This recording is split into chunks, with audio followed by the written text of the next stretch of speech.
400 টাকা করে।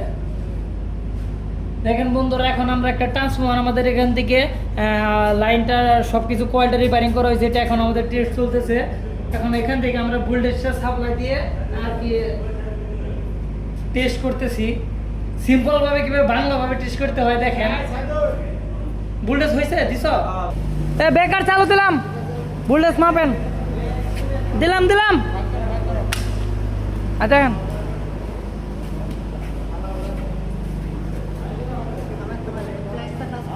ভোল্টেজ কত আছে? 440।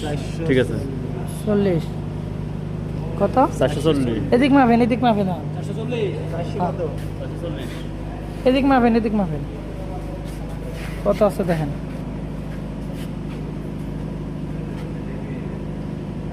ষোলো ওদিক দেন, 16.3। হ্যাঁ সুন্দর। 9.66। ওটা দেন 9.6। 100। ঠিক আছে, ওকে। এখন শর্ট সার্কিট টেস্ট করেন। বন্ধ করো। ওপেন সার্কিট টেস্ট করা হলে এখন শর্ট সার্কিট টেস্ট করব আমরা। দেখবো আমরা রেজাল্টটা, এই যে কয়েলটা রিপেয়ারিং করার পর রেজাল্টটা ভালো পাইছি। এখন আমরা শর্ট সার্কিট টেস্ট করব সুন্দরভাবে। দেখেন শর্ট সার্কিট টেস্ট করতে হলে আমাদের এই সাইডে আমাদের 440 ভোল্টেজটা দিয়ে এই সাইডে আমরা এই যে এখন 3টা এলটি সাইড আমরা শর্ট করে দেবো। বাসবারটা শর্ট করে দিলে কিন্তু কত এম্পিয়ার যদি সমস্যা থাকে তাহলে কিন্তু বুশিংয়ে এম্পিয়ার নেবে না।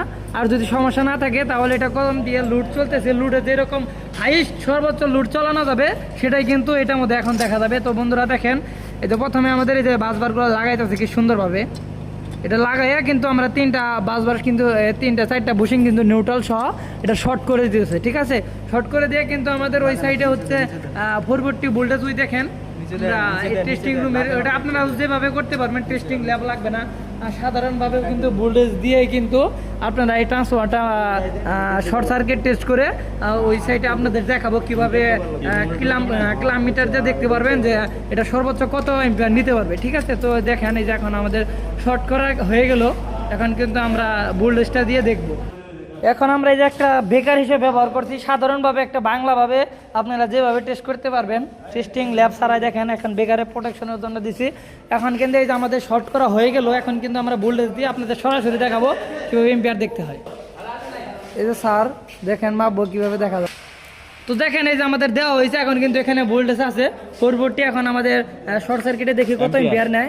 এটাই কিন্তু সর্বোচ্চ এই ট্রান্সফরমারের লোডটা চালাইতে পারবে। ঠিক আছে।